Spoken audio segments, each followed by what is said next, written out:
Ketua Komisi atas nama Dewi Kusuma untuk sesi berbagi di modul 1.4 budaya positif.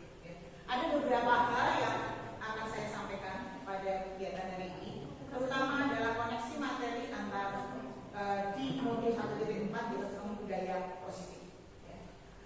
Selanjutnya,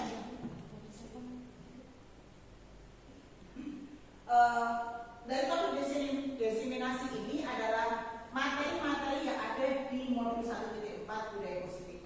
Ada beberapa materi dari modul 1.4 budaya positif ini. Yang pertama adalah paradigma teori kontrol, kemudian disiplin positif dan nilai-nilai kebajikan universal, teori motivasi, hukuman dan penghargaan, kemudian restitusi, keyakinan kelas, kebutuhan dasar manusia dan dunia berkualitas, kemudian restitusi dalam 5 posisi kontrol dan restitusi dalam segitiga restitusi.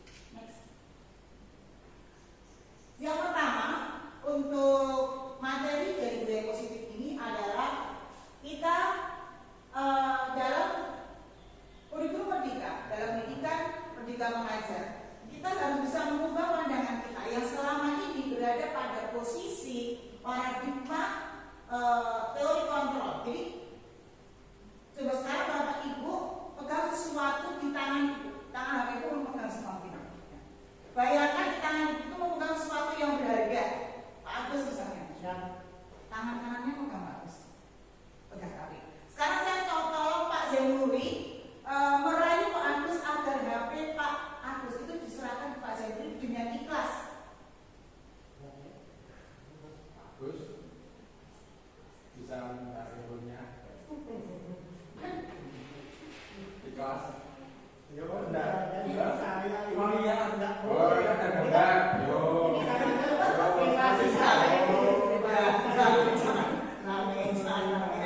Kita ibaratnya Bapak Ibu bahwa seseorang itu ibaratnya misalnya Pak Agus itu seorang murid. Seorang murid itu mungkin selama ini Bapak Ibu itu meminta murid, nah kamu kerjakan tugas besok pagi dikerjakan. Terkadang kita sebagai guru merasa kita itu bisa mengontrol murid. Murid itu saya kontrol, saya suruh mengerjakan PR, dia mau. Itu ada sesuatu yang paradigma yang salah dari kita. Itu sebuah ilusi.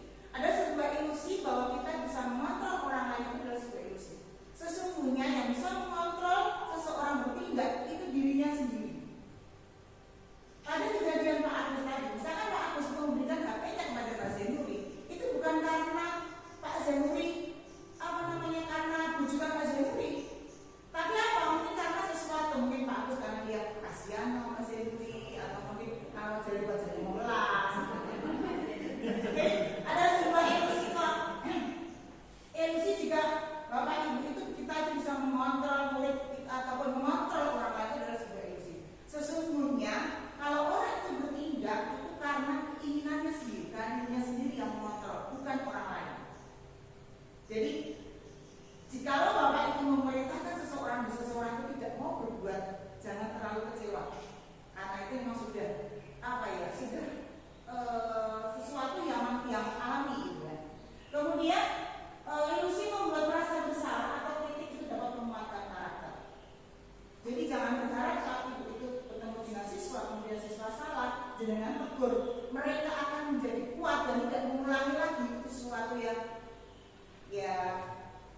bukan itu sebenarnya nggak ngaruh sebenarnya ya. Kemudian penguatan bisa berdampak positif dan negatif. Kita memberikan penghargaan, kita memberikan penguatan itu bisa saja kalau harapan kita kan memberikan sesuatu yang positif ya. Kita do apa kita inginnya mereka itu positif, tapi kadang juga tidak selalu berdampak positif, kadang berdampak negatif. Kemudian yang terakhir adalah ilusi semua orang dewasa boleh memaksa. Ibaratnya seorang guru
ada tata tertibnya. Tata tertib itu sebuah hanya role. Kenapa saya pakai etika? Karena tata tertibnya seperti itu kesadaran saya. Bukan karena saya takut pada seseorang, takut pada tata tertib, tapi karena kesadaran. Karena tujuan saya adalah untuk menjadi orang yang tertib, maka saya mengikuti tata tertib. Jadi role teorinya seperti itu, ya, garis lainnya. Kemudian ada stimulus respon yang ketiga, saya ambil beberapa saja. Saya bisa mengontrol orang lain. Misalnya, Bu Ratna sebagai ketua program, ya, dia merasa aku bisa mengontrol anak buah saya. Saya suruh A, saya suruh B, saya suruh C, dan sebagainya. Itu adalah paradigma lama. Sesungguhnya Anda tidak bisa mengontrol orang lain. Bukan tidak bisa mengontrol bullying, tidak bisa mengontrol guru-guru yang lain. Ya. Tetapi hanya bisa menunjukkan, menuntun pada anak, pada guru-gurunya itu untuk meyakini apakah pekerjaan dia. Kalau dia bekerja sebagai guru tata buka, berarti dia harus seperti apa. Next. Kemudian dari apa yang kita dapat di teori kontrol itu, di mana kita tidak bisa memaksakan orang, kita tidak bisa mendikte orang, ya, maka kita bagaimana kita bisa memaknai disiplin kalau kita tidak bisa mengontrol orang. Pengertian di sini ada membuat orang alih potensi menuju sebuah tujuan apa yang dia hargai. Dalam budaya kita biasanya disiplin itu menjadi sesuatu yang dilakukan seseorang pada orang lain untuk mendapatkan kepatuhan. Ada sesungguhnya disiplin itu bukan sebuah kepatuhan. Next. Nah, disiplin itu adalah salah satu pilar kebajikan, sifat-sifat positif manusia yang merupakan tujuan mulia yang ingin dicapai oleh setiap individu. Ada beberapa nilai kebajikan di dunia, ada beberapa. Karena kita di Indonesia, maka kita menggunakan nilai kebajikan itu dalam bentuk profil pelajar Pancasila. Mungkin bisa kuning profil pelajar Pancasila apa aja ini? Mungkin beriman, bertakwa, dan global, bernalar kritis, kreatif, gotong royong. Jadi itulah nilai-nilai kebajikan yang ingin kita capai dari nilai disiplin yang tadi. Ya, dari nilai disiplin. Next.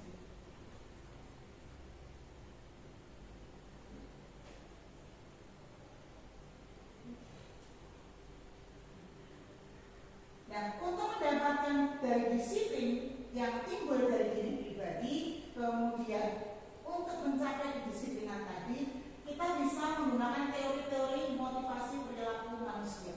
Bahwa sesungguhnya teori motivasi manusia itu motivasi seseorang yang bisa mengontrol seseorang itu bertindak.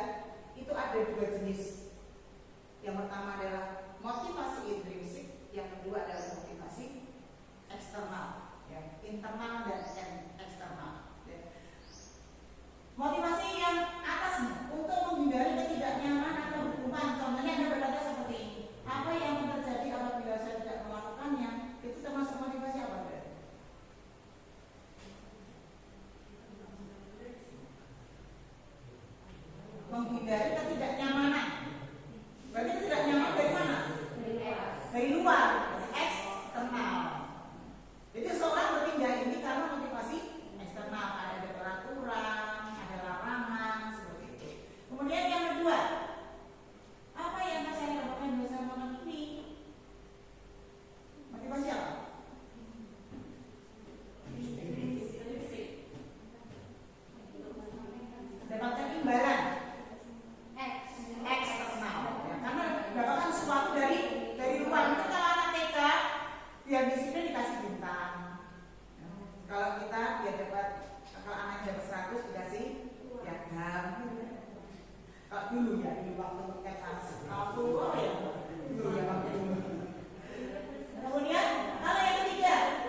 dengan mengajak berbicara bisa ya yang melanggar berapa orang gitu. Kita kalau pesanan video satu ya kita tidak apa-apa jadikan satu. Di resiko di tinggal diskusi ini langkah yang pertama kita lakukan adalah menstabilkan identitas.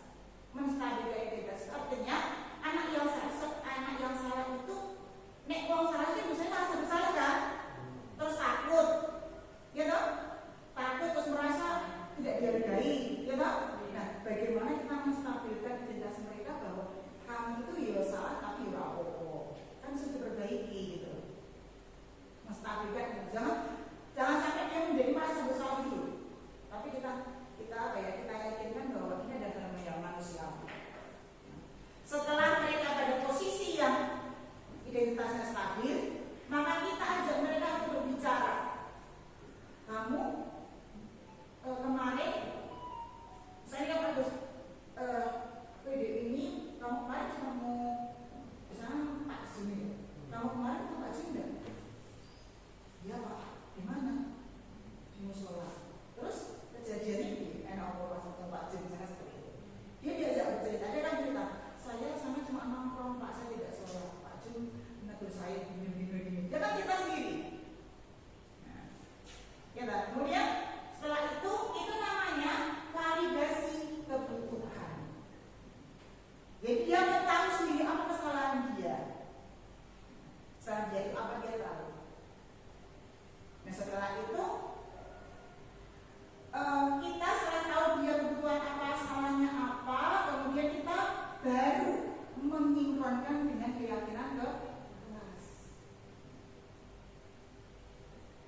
Kita ada keyakinan kelas loh. Masih ingat enggak? Apa ya Bu? Kan kita ada keyakinan kelas saling menghormati. Kalau kamu misalnya di musola atau kamu nggak sholat, berarti itu gimana ya? Oh berarti saya, terus dia akan kalau nggak bisa ngomong kita pancing biar dia ngomong sendiri. Dan dari situ kamu, nek kowe krasa lho nek dia salah, ini kan piye? Nek kowe krasa salah, dia sebenarnya piye?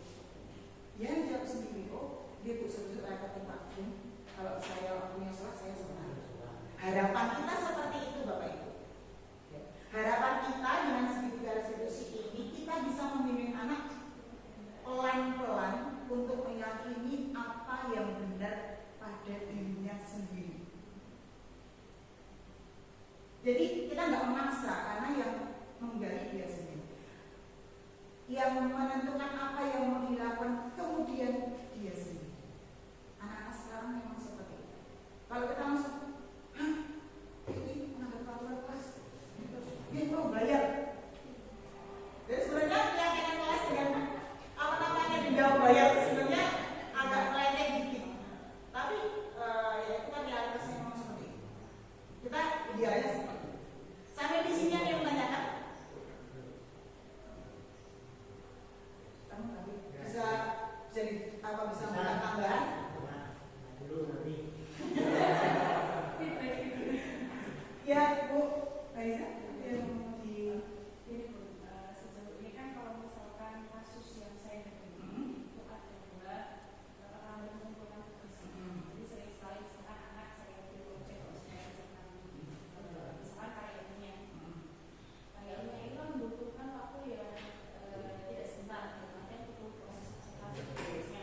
Nah proses karyanya ini seringkali anak itu merasa bahwa orang banget untuk menguasai bab ini, padahal itu kurang lebih bisa penyelesaian itu kurang lebih 4 sampai 5 minggu, tapi anak-anak sering molor sampai 2 bulan, karena malah ada yang tidak mengumpulkan. Itu solusi atau alternatif yang bisa ditawarkan dari ibu untuk mengatasi masalah tersebut. Itu sering sekali.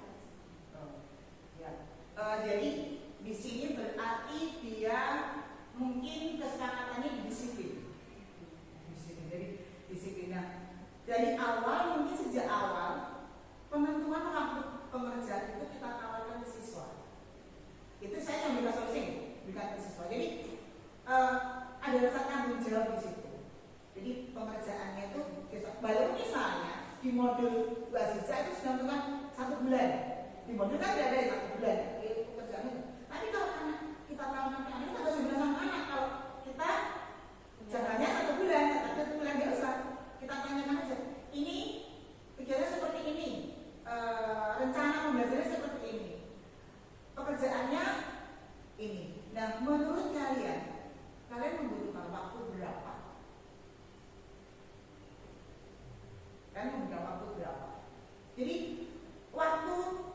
jadi solusi yang pertama. Ya. Kemudian kalau sudah sampai waktunya, misalnya kalian menentukan 2 minggu, oke 2 minggu biasa setuju. Dan sebelum kurun waktu 2 minggu, apakah saya perlu mengingatkan kalian untuk pengerjaan tugasnya?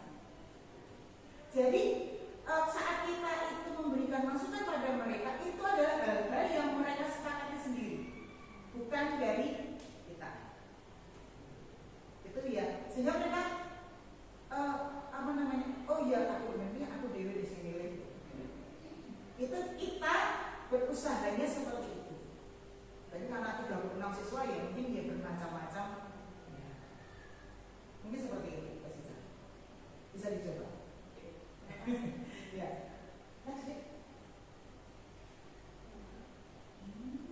Ini sudah nih 3 langkah sudah ya. 3 langkah 3 eksekusi. Kemudian ini 5 kebutuhan manusia. Ya. Kenapa kita itu harus bocahnya kok kudu disayang, gitu, kok kudu dibully-bully, harus apa ya, harus dipenuhi kebutuhannya, ya ini. Karena sesungguhnya tidak hanya anak-anak, kita sebagai orang dewasa itu kebutuhan itu sebenarnya ada 5 jenis kebutuhan. Kemudian yang pertama itu adalah survival, bertahan hidup. Jadi kenapa dimasukkan di tengah? Karena bertahan hidup itu adalah kebutuhan semua insan yang masih bernapas, makhluk yang masih bernapas itu adalah bertahan hidup. Saat kebutuhan bertahan hidup itu tidak terpenuhi, maka dia tidak akan mencapai kebutuhan hidup yang lain. Ya. Yang pertama adalah rasa kasih sayang dan rasa diterima. Rasa kasih sayang dan rasa diterima. Jadi saat jenengan mereka mengusulkan, Bu, saya usul mengerjakannya itu 2 minggu aja ya. Terus Ibu coba ditanyakan sama teman-temannya. Oke, ya udah kita pakai 2 minggu aja. Sebenarnya kita punya target 1 bulan. Itu mereka sudah merasa, oh aku ditolong, oh aku dihargai. Misalkan Bapak Ibu, ini Jumat berkah, bawa makanan ke sekolah. Kemudian didahat, bagaimana rasanya? Senang kan? Kita diterima apa yang kita miliki, apa yang kita sibukkan itu dirapi, diayalah, itu kan rasanya senang. Dan saat Bapak Ibu ke kelas, ya Bapak Ibu itu kita masuk kembali lagi ya, kita masuk dari sini pakai kaki dan kita pakai seragam pasir, kemudian kita waktu pacaran bisa diterima tanpa dibully. Itu rasanya gimana? Senang kan? Ya, bahwa kita aku bisa garis ini, saya sudah diterima di sini. Mungkin Bapak Ibu, mungkin Mbak Sadia, Mbak Esti juga merasakan itu waktu pertama kali di sini. Ada rasa kekhawatiran kan untuk tidak diterima di sini. Sekarang sudah. Kemudian kebutuhan yang selanjutnya adalah kesenangan. Kesenangan itu jangan pakai ibaratkan kita piknik, healing, dan sebagainya enggak. Saya di sini mengajak Bapak Ibu untuk ikuti kegiatan ini. Bapak Ibu itu mau ke sini, saya rasanya sudah senang. Dan usahakan ya, Bapak Ibu mengikuti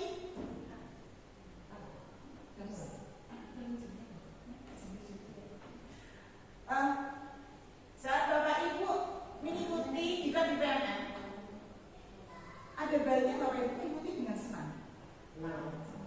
Jangan karena bertahan hidup. Jangan karena bertahan hidup, tapi karena rasa senang gitu. Maka pilihlah topik-topik yang memang sesuai dengan kebutuhan. Terus kemudian yang keempat adalah power. Itu penguasaan.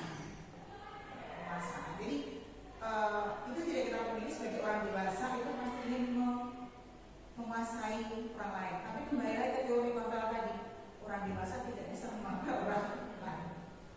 Apalagi pendidikan orang dewasa itu sulit sekali mengontrol mereka. Tetapi kita memang butuh, kadang-kadang ada kebutuhan kita tuh menguasai. Contohnya, misalkan Mbak Sadia di rumah, anak-anak disuruh makan nggak mau. Terus Mbak Sadia pada masa, ayo sini. Itu adalah salah satu kebutuhan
anak yang maksudnya 10 orang dewasa yang umur sekitar selevel dengan yang 20-an itu yang berada di tempat yang tidak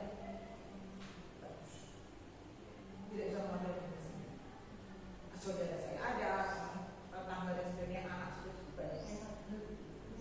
Tetapi kan sekarang emang yang lagi dengan kalian-kalian itu memang sebenarnya tuh siapa yang bisa, karena sejak awal pendidikannya enggak pas. Oke, sampai di sini sebelum saya akhiri ada yang mau ditanyakan?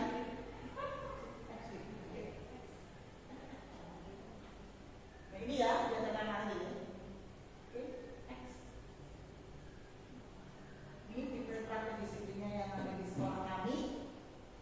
Itu karena saya mengambil visi guru penggerak saya adalah membentuk siswa yang disiplin, kreatif, dan unggul. Kreatif, disiplin, kreatif, berkolaborasi dan unggul. Maka saya punya disiplin dalam arti disiplin pribadi, disiplin pribadi. Kemudian kreatif, disiplin pribadi itu masuk ke agamanya, ke situ profil Pelajar Pancasila ketuhanan yang maha maksudnya kedisiplin. Karena pendisiplin itu dia bisa disiplin waktu dalam ibadah dan disiplinnya sendiri.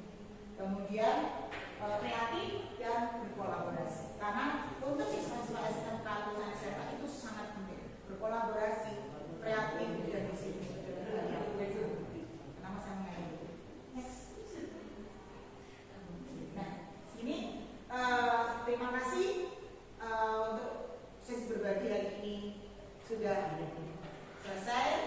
Untuk Bapak Ibu semua, ada yang ingin disampaikan sebagai refleksi kegiatan hari ini, mungkin bisa diwakili, monggo refleksinya. Kalau refleksinya itu ada 4, jadi kita bisa mengambil 4P, yaitu peristiwanya apa, kemudian pembelajarannya apa, kemudian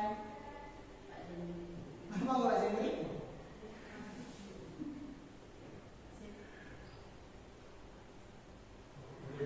Jadi satu kesatuan.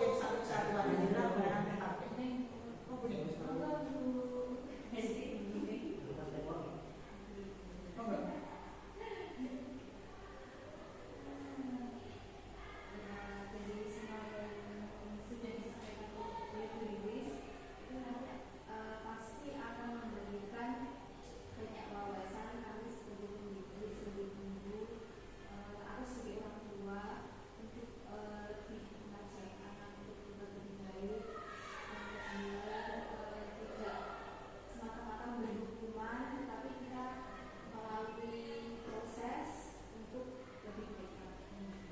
Terima kasih Bu Desti, terima kasih Bapak Ibu semua atas waktu dan perhatiannya untuk kegiatan sesi berbagi saya hari ini. Hanya ketulusan Bapak Ibu semua hanya